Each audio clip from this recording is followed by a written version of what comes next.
बीमारी थी तो हुकूमत को जाहिर है कि उसकी जिम्मेवारी है, जेल में है तो हुकूमत की जिम्मेवारी है कि उसका इलाज मुआवजा करे। तो मेरे ख्याल में ये कोई इतना अनहोनी बात नहीं थी।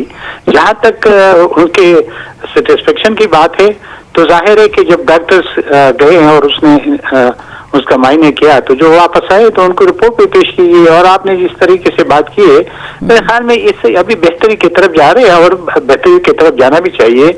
अपोजिशन और हुकूमत मिलकर बात भी करनी चाहिए। लेकिन मैं इससे हट कर एक बात करता हूँ, आपको इल्म है कि हमारे देखिए एहतजाज वो तो अडियाला जेल में है जिस तरह बुखारी साहब ने कहा, फेडरल गवर्नमेंट के उसमें है। अब मुझे बता दें कि जो पख्तूनख्वा का क्या कसूर था, ये जो 5 दिन से लोगों को बंद किया हुआ है और आज हाईकोर्ट को उसके हाईकोर्ट को आज इसमें इंटरफेयर करना पड़ा और उसकी वजह यही थी कि हमारे अपोजिशन लीडर वहां पे चले गए। वहां तो हुकूमत है नहीं, हुकूमत अपोजिशन है और अपोजिशन हुकूमत है। बदकिस्मत यही है कि 5 दिन से वहाँ लोग रुल रहे हैं। इनमें कल मैं एक आदमी को सुना था, वो कहते मेरी गाड़ी में मेरे माँ है बीमार है तो लड़के बाहर से उसको कह रहे कि तेरे माँ मर जाए तो हमें क्या फर्क पड़ जाता है, हमारे तो इमरान खान बीमार है। ठीक है, हम इमरान खान को तो अल्लाह सेहत दे, लेकिन उनका तो आंख का मसला था।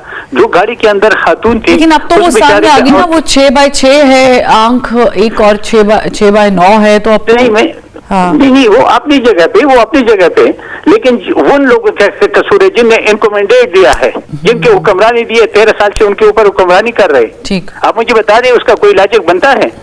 अब वहाँ पे जो बच्चे और औरतें रुल रहे हैं, वहाँ पे एम्बुलेंस में 5-6 लोग मर चुके हैं उसमें, क्योंकि जब रास्ते बंद है। और कौन से रास्ते बंद है कि जब पंजाब और बलूचिस्तान से मिलाते सरहदें वो बंद की हुई। तो एहतजाज इसको कहते हैं, ये एहतजाज है।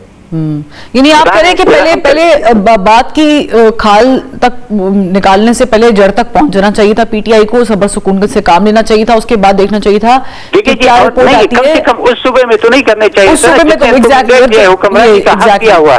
मैं शर्मिला फारूकी साहबा की तरफ जाऊंगी। शर्मिला साहबा, ये आसिफ अली जरदारी साहब की तरफ से बड़ा अनएक्सपेक्टेड था कि इन लास्ट 3 डेज उन्होंने 2 दफ़ा जो है वो पैगाम कहीं ना कहीं पहुंचाया है। पहुंचाया तो बहुत जगह पर है, लेकिन जो उन्होंने तनकीद की, उन्होंने खुल के तनकीद की कि इमरान खान जेल बर्दाश्त करें या फिर वो मदर टेरेसा वाला किरदार अदा करें या गॉडफादर बन जाते क्रिकेट के। हमने 14 साल जेल काटी, खासी लंबी तनकीद की। उन्होंने कहा कि मैं जब बिलावल से मिला तो उसका कद काफ़ी बढ़ गया था। इन्हीं बच्चों की बात कर रहे थे कि बच्चे आपके कहते हैं कि जी हमसे बात ही नहीं होती। ये ऐसा क्या हुआ है कि क्या ऐसी कोई आपने सेंस किया है पीपल्स पार्टी ने कि कोई डील हो रही है? इतना सख्त बयान क्यों आ रहा है? शुक्रिया फरवा। देखिए, ये सख्त बयान नहीं है, ये हकायक पे मबनी बयान है।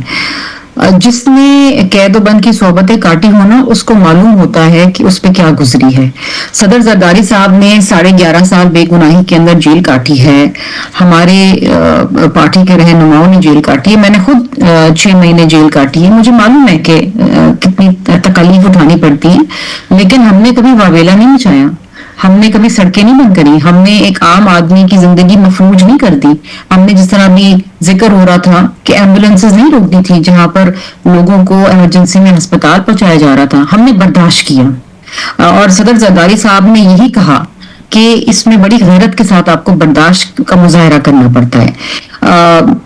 इमरान खान के हवाले से तो जो खबरें में आती हैं, मुझे नहीं पता कितनी हकीकत है, कितना फसाना है, कि उनको तो बहुत सारी ऐसी फैसिलिटीज दी जा रही हैं जेल के अंदर भी जो कि एक आम कैदी या एक आम सजा याफ्ता मुजरिम को नहीं दी जा रही हैं। अगर एक्सरसाइज मशीन है या टीवी का एक्सेस है या घर से खाना आ रहा है या उनकी जो खुराक है या जो मॉर्निंग वॉक्स हैं, एक आम कैदी को नहीं दी जाती हैं। ये मैं खुद जेल में रह चुकी हूँ और मुझे याद है कि मैं एक बैरक में रहती थी जहां पर मेरे साथ मेरी वालदा भी थी और 50 और औरतें थी।